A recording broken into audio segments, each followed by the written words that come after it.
Kula diparingi amanah juru kunci di makamnya Eyang Gusti Kanjeng Ratu Maduretno. Pesugihannya ada, Pak? Ada, tapi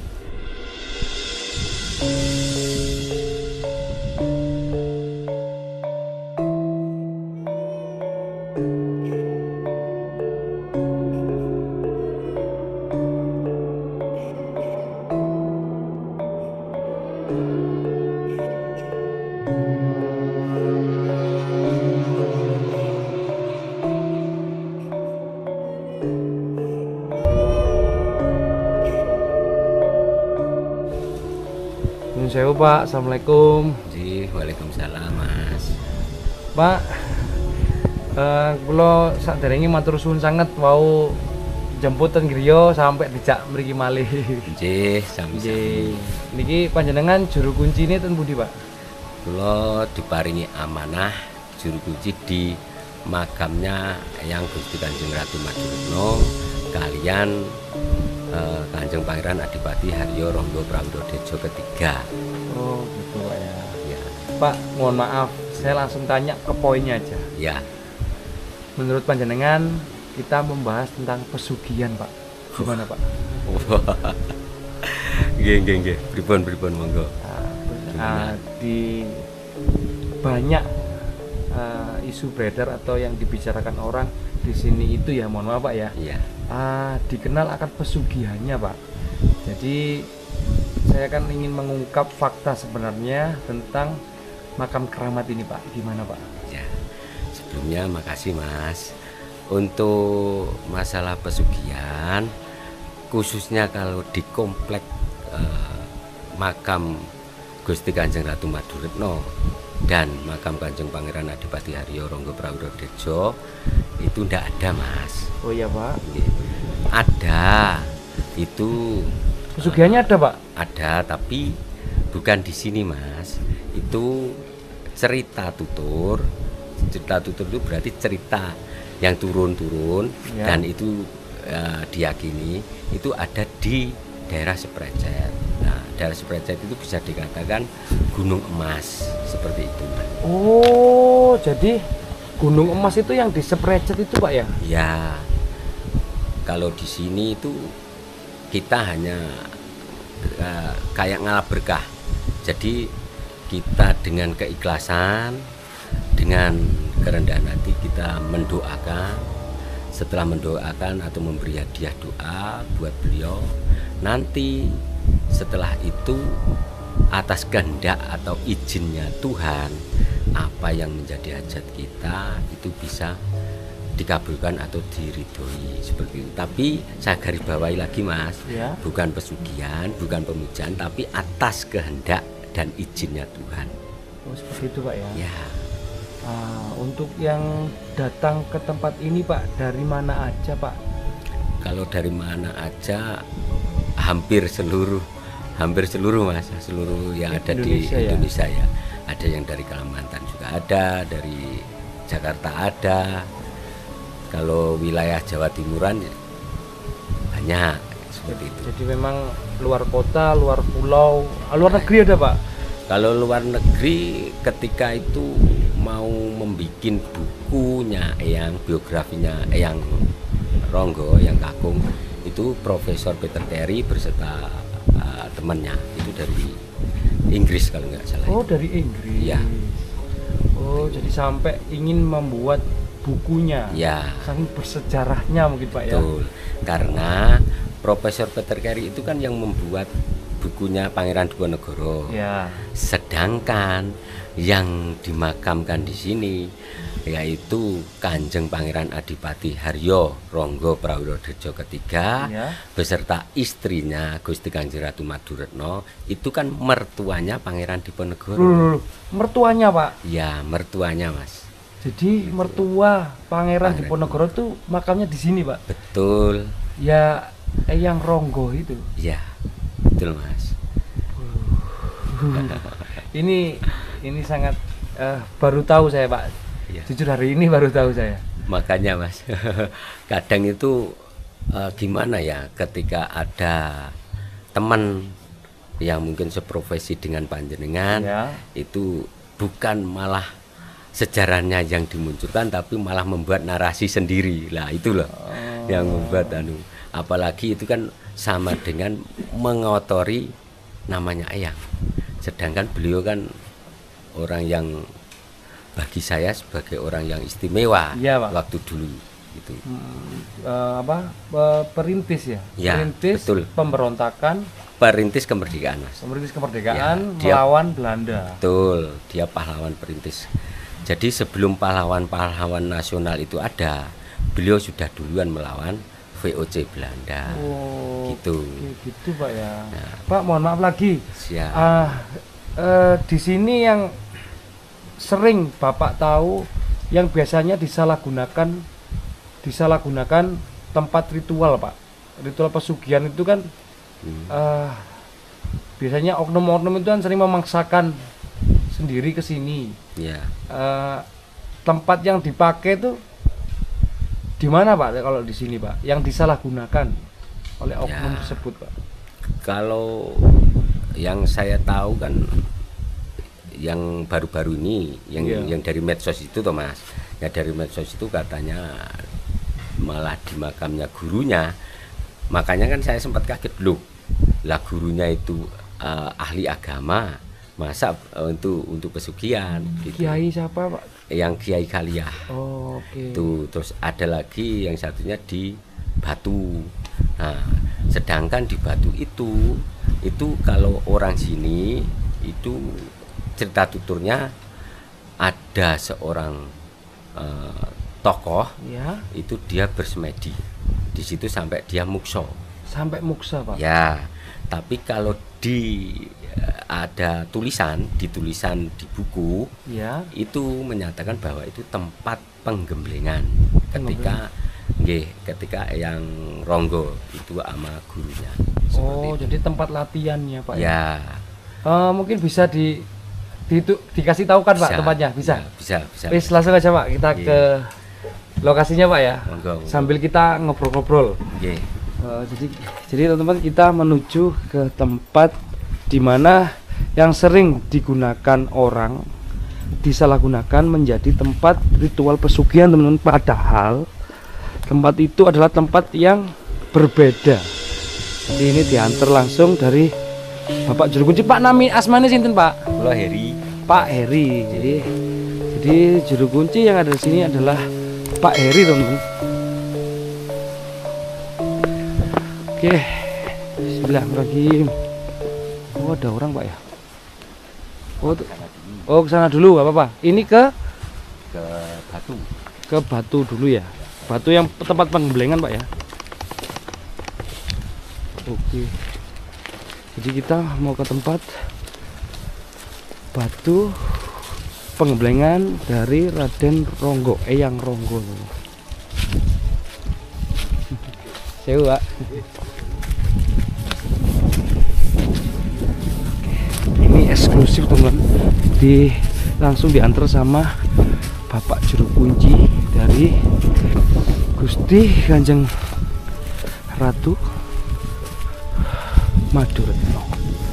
Oke, jadi ini masuk hutan gunung Pak ya? Apa kayu jati, Pak ya? Ya. Jadi istilahnya ini di luar area makam atau gimana, Pak? Tapi ini masih wilayah makam. Ini masih wilayah makam.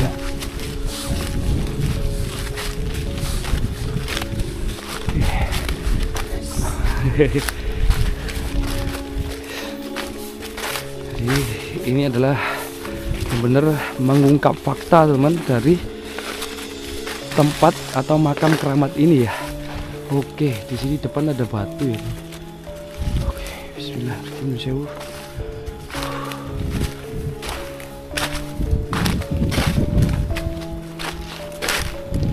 Oke.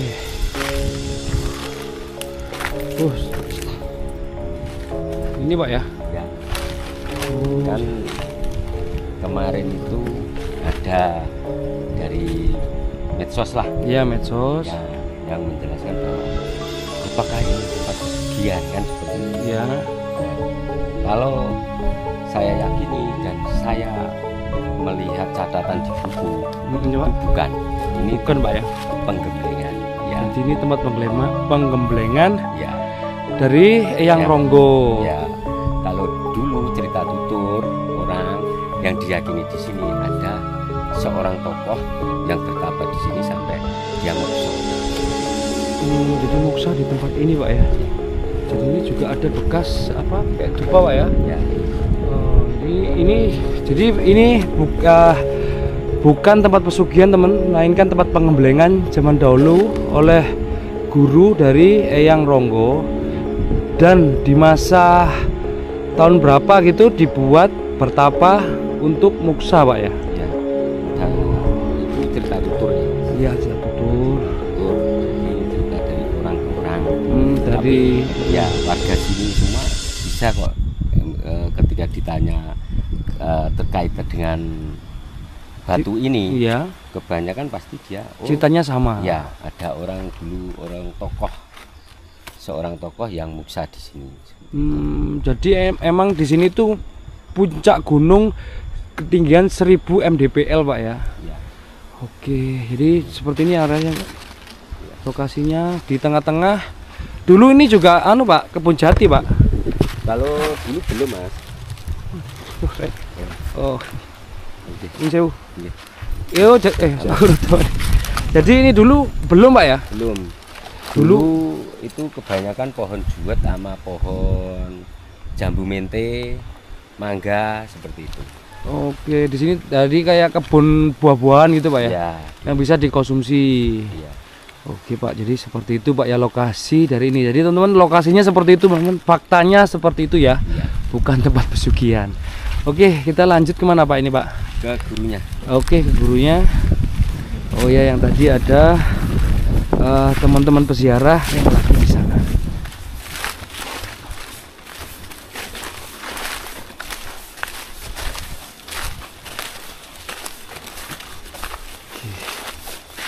Loh Pak, di sini itu banyak kepercayaan yang disakralkan Pak ya. Contoh kayak apa namanya, ada satu kesenian yang nggak boleh ada di sini Pak ya. Oh ya, betul Mas. Kalau di sini tidak boleh, kayak bahasanya orang Jawa itu kledek. Kledek, Ya. kledek itu apa Pak? Kayak gambyong itu Mas. Oh, kayak nari gambyong itu ya. Ya, itu tidak dibolehkan. Oh, Mungkin oke. di daerah lain kayak waktu Suro 1 Muharram itu kan di Bunden kayak gambyongan, Iya. kledekan gitu. Kalau di sini tidak boleh. Nggak boleh Pak ya. Iya. Oh, ada alasan tertentu kah Pak? Karena beliau menikah kan seorang agamis. Agamis. Nggih. Beliau menikah seorang agamis. Lah itu diperkuat kalih seratan. Jadi buktinya identik di buku. Oh, di buku Nah, tertulis buku Pak ya? Iya, tertulis. Bahwa beliau itu agamanya kuat. Oh, jadi kalau seandainya ada yang memaksa melanggar Pak, Pasti ada. ada sesuatu Ya, yang sesuatu. nggak baik terjadi lah ya. Tapi saya garis bawahi lagi, Iya. atas kehendak dan izinnya Tuhan. Oke. Oke Pak. Oke. Jadi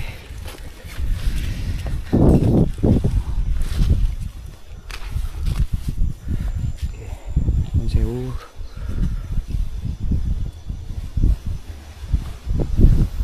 Ini gurunya yang Oh, ini makamnya Eyang Kiai Gurunya. guru. ya, gurunya Eyang Ronggo sekaligus Eyang Maduretno. Yang bernama Eyang Kiai Kalia.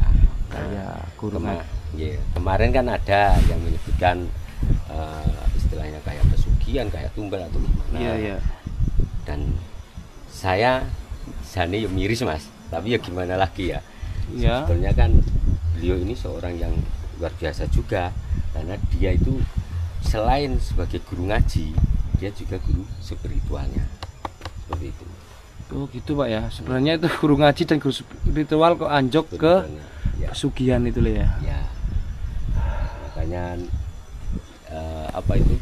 Semoga kedepannya teman-teman yang seprofesi bisalah bersilaturahmi dan tidak membuat narasi sendiri seperti itu. Jadi bapaknya juga terbuka untuk para konten kreator yang ingin Nggih. sowan ke sini Pak ya. Ya, Dan menceritakan secara benar dan fakta tempat Ya. ini.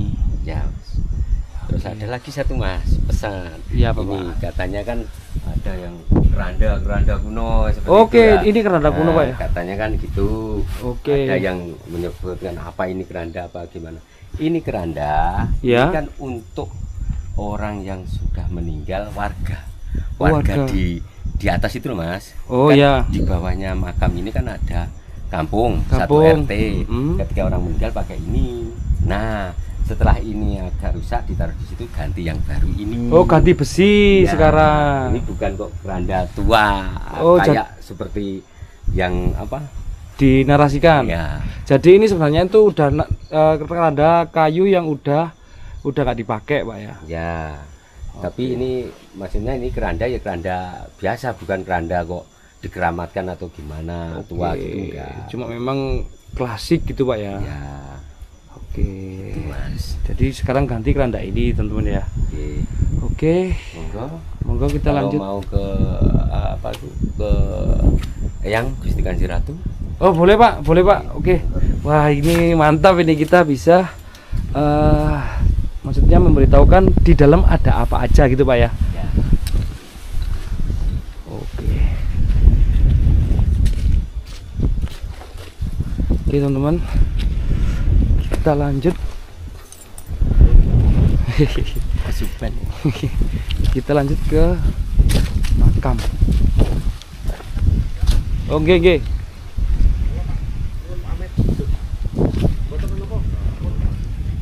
Oke, Pak. Ini ada 2 pohon, Pak. Ya. Gimana, Pak? Ini katanya pohon Tanjung ya? Ya, betul Mas.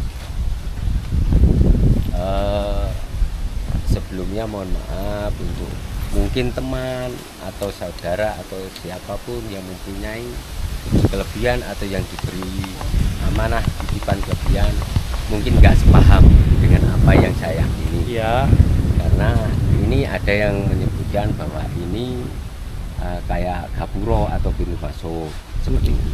Tapi yang saya yakini ketika saya mendapatkan kayak suatu isyaroh petunjuk, Iya. itu ketika siapapun yang sudah berani lewat tengah, Ya. berarti dia sudah berani untuk menanggalkan. Nah, di Jawa Uswani Udo. Ning Udo bukan kok mesum Telanjang, ya, ya. telanjang bukan, tapi menanggalkan semuanya. Entah itu beban kehidupan, ujian, entah itu pangkat, entah itu gelar atau apapun. Kesaktian Ya, juga, Pak, ya. kalau bisa kita netral lah, ibaratnya seperti itu, netralkan, kita tanggalkan, baru kita masuk. Karena ini apa itu penyebutannya itu hastana Mas. Hastana Hastana. itu bisa dikatakan tempat suci. Tempat suci. Jadi hastana Giri Purno seperti itu. Hastana Giri Purno. Ya. Jadi ini adalah simbol dari keikhlasan dan kepasrahan agar Betul. udah meluntur semuanya, Pak, ya. Betul. Jadi masuk itu kita hanya adanya ikhlas seperti itu. Oke, oke, oke. Oke, monggo, Pak. Oke, bismillah. Ini sewu. Assalamualaikum.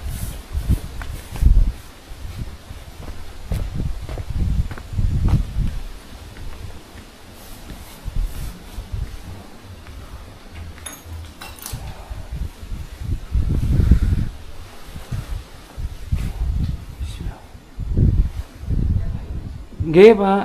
Jadi kita masuk ke makam dari Gusti Kanjeng Ratu Maduratno. Nyuwun sewu. Assalamualaikum.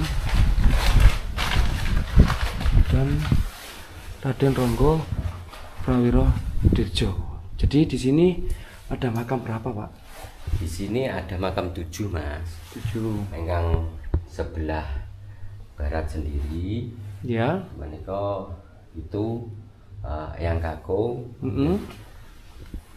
Kanjeng Pangeran Adipati Haryo Ronggo Prawiro Dirjo ketiga. Oke. Terus sebelah tengahnya itu, sebelah sampingnya itu permaisurinya bernama Gusti Kanjeng Ratu Maduretno. Terus yang paling ujung sendiri sebelah timur itu Abdi Dalem. Seratane pun Abdi Dalem. Abdi Dalem. Ya. Terus yang 4 di bawah itu kalau cerita mitos itu kan kayak Turonggo. Turonggo itu apa Pak? Turonggo itu kuda. Oh, kuda. Segawon, asu, anjing seperti itu. Oh. Itu cerita Mitosnya. Tapi kalau di buku cerita yang tertulis di buku dengan bahasa Belanda ini seseorang. Oh, manusia Pak ya? Manusia yang bernama Raden Mas Harun, Raden Mas Bambang, terus Raden Ayu Joyo Puspito, terus Raden Genosari, seperti itu. Jadi ini pusat apa Pak? Makam ya? Iya. Dari makam utama. Makam utama. Ya. Oke. Gipun Pak. Sampun. Oke. Sewu.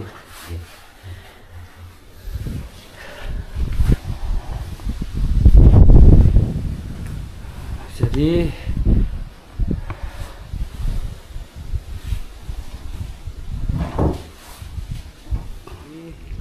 tempat makam keramat dari nggih.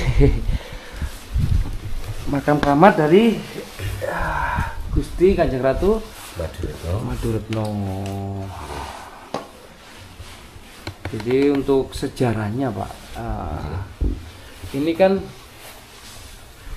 yang saya baca, takutnya tuh yang saya baca mesti salah takutnya, makanya kita tanya langsung. Ya. Jadi dari dulu memang makamnya udah bertuju ini Pak? Ya, dulu tahun 1809 itu Eyang Putri Gusti Kanjeng Ratu Maduretno dia sedo, dia meninggal. Meninggalnya itu karena dia melahirkan. Nah, akhirnya melahirkan, terus namanya itu diberikan ke putrinya. Akhirnya putrinya menjadi Raden Ayu Maduretno yang masa remajanya dipersunting, diistri sama Pangeran Diponegoro. Dinikahi sama Pangeran Diponegoro. Ya. Terus kalau Eyang Ronggo, Eyang Kakung itu beliau dimakamkan di sini pada tahun 1957. 57. Ya. Jadi jaraknya jauh Pak ya? Ya. Karena pada waktu beliau meninggal 1810, dia itu dimakamkan di Banyu Sumurup. Oh, Banyu Sumurup. Ya, Banyu Sumurup itu sebelum ke Imogiri, Mas. Oh, sebelum Imogiri. Ya, itu makam apa Pak? Bisa dimakamkan di situ Pak? Itu menurut orang-orang itu makamnya komplek makam yang dinamai makam pemberontak. Oh, makam pemberontak. Ya, tapi buat saya pribadi, iya, yang saya yakini itu bukan makam pemberontak, tapi makam yang pada era dulu tidak disukai sama penguasa zaman dengan itu ya. VOC Belanda seperti itu juga. Ya. Nah, kalau meninggalnya Eyang Ronggo gimana Pak? Bisa meninggal itu sakit atau gimana Pak? Oh ya, kalau Eyang Ronggo itu ketika meninggalnya itu ketika pertempuran Mas. Jadi beliau itu perang sampai 5 kali, yang 4 kali itu menang, mulai dari Ngawi, Madiun, Kertosono, terus daerah Jipang, terus di Bojonegoro. Lawan Belanda itu Pak ya? Ya. Apalagi itu ada adu domba Mas. Jadi enggak Belanda juga, tapi ada juga dari prajurit pribumi juga. Oh gitu Pak ya. Nah, karena adu dombanya VOC itu.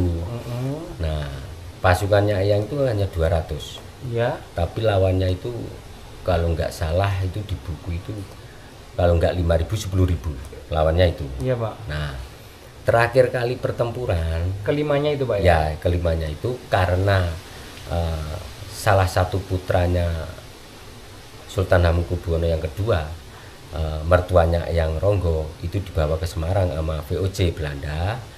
Terus VOC Belanda memberi ultimatum ke Ngarso Dalem yang kedua untuk hidup atau mati Eyang Ronggo ditangkap. Akhirnya dia memerintahkan Pangeran Dipokusumo. Pangeran Dipokusumo itu adik iparnya Eyang Ronggo. Akhirnya di situ terjadi pertempuran pura-pura. Pertempuran pura-pura Pak ya? Ya, kenapa kok pura-pura? Karena kalau Eyang Ronggo melawan pasti, mohon maaf, Pangeran Dipokusumo pun mungkin kalah. Ya. Gitu. Tapi karena jiwa patriotismenya luar biasa, nanti kalau kalah Keraton Jogja nanti penerusnya, akhirnya beliau perang pura-pura, akhirnya pusakanya beliau yang bernama Kiai tombaknya yang bernama Kiai Blabar itu kayak diberikan gitu, terus beliau terkenal menusukkan diri sendiri, bukan menusukkan diri sendiri, tapi perang pura-pura sama Dipokusumo kayak dikasihkan terus ditusukkan ke ya, itu meninggalnya di desa Sekaran Bojonegoro. Habis itu dibawa ke alun-alun utara, ada yang mengatakan diseret, ada yang mengatakan pakai kereta. Nah, setelah sampai alun-alun utara itu dibuatkan panggung lagi, terus yang itu dipertontonkan, mungkin kayak digantung ya, dipertontonkan seperti itu. Dan VOC Belanda itu mengatakan siapa yang berani bakal seperti itu.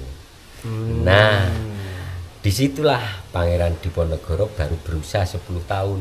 Oh, waktu itu masih berusia 10 tahun Pak ya? Ya, jadi di buku itu diceritakan Pangeran Diponegoro melihat Raden Ronggo dipertontonkan seperti itu, dia berkata, setelah meninggalnya Raden Ronggo bakal hilang benteng terakhir Kesultanan Yogyakarta.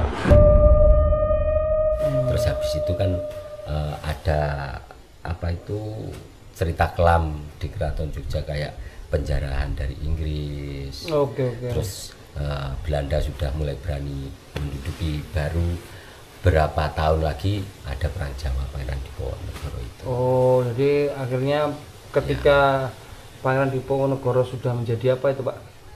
Pangeran ya, udah ya. Pangeran ya. Ya, dari kecil sudah pangeran. Pangeran, ya. Oh, jadi rajanya itu waktu itu. Bukan. Pangeran Diponegoro itu kan dia disebut pangeran karena dia putranya seorang raja.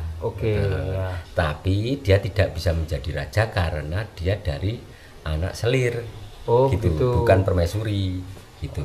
Akhirnya tapi beliau mempunyai pasukan yang memang udah mengalir darah melawan Belanda gitu Pak ya. Karena sejak kecil sudah membara, melihat mungkin kayak orang-orang yang beliau tuladani, beliau contoh, hormati, disiksa seperti itu Pak ya. Iya, seperti itu. Jadi sampai jadi mertuanya. Dan itu perang terakhir yang di Diponegoro itu gimana Pak? Pasukan-pasukannya juga katanya salah satunya panglimanya anaknya Eyang Ronggo juga. Oh iya Mas, makasih. Nah, kalau panglimanya Pangeran Diponegoro yang bernama Sentot Ali Basah utawi Sentot Prawiro Dirjo, itu putranya Eyang Ronggo.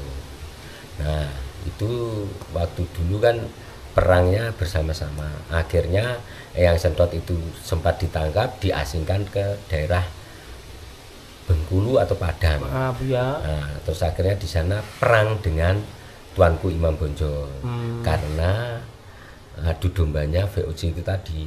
Jadi Eyang Sentot disuruh merangi Tuanku Imam Bonjol. Oh gitu. Nah, sempat perang sebelum akhirnya menjadi satu perang melawan VOC.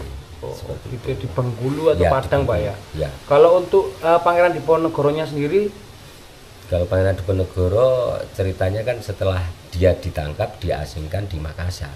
Makanya makamnya kan ada di sana. Oh masih ada sampai sekarang Pak ya? Masih.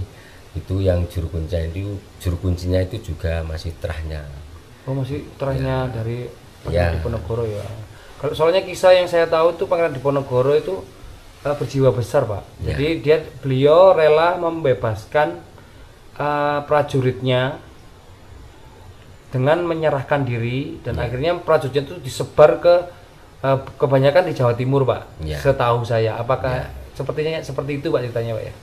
Kalau saya meyakini juga seperti itu Mas, karena kan sekarang kenyataan kan banyak pondok-pondok itu juga pengaruhnya kalau apa itu ditanya cerita atau asal usulnya itu pasti kebanyakan juga dari prajuritnya Pangeran Diponegoro. Seperti itu. Jadi seperti itu Pak ya, cerita dari apa tempat ini dari Eyang Ronggo lah ya, Eyang Ronggo sampai ke Pangeran Diponegoro. Jadi terakhir Pak, untuk pesan-pesan yang mungkin bisa disampaikan buat yang menonton di channel saya ini Pak. Oh ya. Pesan-pesannya ya satu, dengan kerendahan. Bila apa itu kita untuk membuat konten atau gimana, ayolah, ibaratnya jangan membangun narasi sendiri, tapi ayolah kita untuk mengedukasi seperti itu. Jadi biar tumbuh rasa mempunyai, tumbuh rasa, nah kalau di Jawa nguri-nguri kan seperti itu. Terus yang kedua, mohon dengan sangat,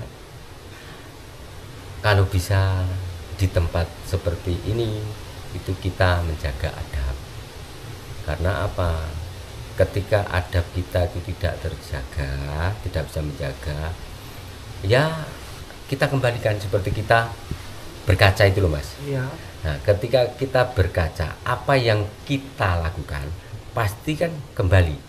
Oke, ya refleksi Pak ya. Nah, apa yang kita tanam pasti akan kita tuai. Nah, itulah. Dan itu saya meyakini hukum alam pun tetap berbicara. Oke, kalau hukum alam itu langsung ke kita, nggak apa-apa. Tapi kalau ke anak turun kan yuk, kasihan juga. Anak turun yang tidak tahu apa-apa tapi malah merasakan. Gitu, karena kesalahan kita seperti itu. Ya. Untuk kalau untuk para peziarahnya Pak. Ya. Untuk peziarah-peziarah yang ingin datang ke sini atau gimana, mungkin ada pesan juga. Oke, untuk peziarah yang jelas sama, intinya kita saling menjaga adab seperti itu. Misal seperti ini Mas, mohon maaf ya sebelumnya. Iya Pak, monggo. Mohon maaf untuk teman-teman atau siapapun yang mempunyai istilahnya diberi amanah kelebihan, entah itu bisa melihat atau gimana. Ketika masuk itu kan paling enggak kita menghormati, menghormati beliau. Bukan kita untuk menyembah, tapi menghormati beliau. Adabnya kan seperti itu. Nah, kebanyakan yang ziarah ke sini kan belum paham. Nah, seperti itu. Jadi asal masuk seperti itu. Nah, sedangkan aturan kayak yang di keraton itu ketika masuk ya kita memberi hormat. Tujuan memberi hormat itu apa? Satu, kita kepribadi. Saya, Masnya, mungkin kalau sudah tiada, ya, mungkin kita bersyukur keluarga itu masih ingat. Ya. Kadang ingat ke makam aja 1 tahun. Nah, ya. Paham sendiri kan Mas. Ya. Nah, beliau ini sudah ratusan tahun. Ya. Tapi kenyataannya masih bisa mendatangkan orang banyak untuk ziarah. Nah, itu ajalah untuk koreksi diri sendiri. Tujuannya apa toh? Untuk menghormati dia karena dia orang yang dipilih ya, yang dipilih sama Tuhan di waktu itu. Seperti itu Mas. Jadi seperti itu Pak ya. Ya. Jadi di sini juga banyak orang-orang penting yang datang Pak ya. Ya. Alhamdulillah. Jadi orang penting di Indonesia lah ya Pak. Ya. Oke Pak. Oke Pak Eri. Pak Eri, kula matur nuwun sangat dan ngapunten lek wonten kelapetan, kesalahan ya Pak. Wis mugi-mugi sami-sami paringi sehat, amin. Lancar. Amin. Apapun harapane. Nggih. Kula nggih nyun dungone Pak. Nggih. Sama-sama donga didonga Pak. Nggih, saling mendoakan semoga ya rahayu kawijengan selamat. Alhamdulillah hari ini usai sudah perjalanan saya dan mengungkapkan fakta di lokasi dari Gusti Kanjeng Ratu Madu Retno. Kalau ada salah kata, saya mohon maaf teman-teman ya.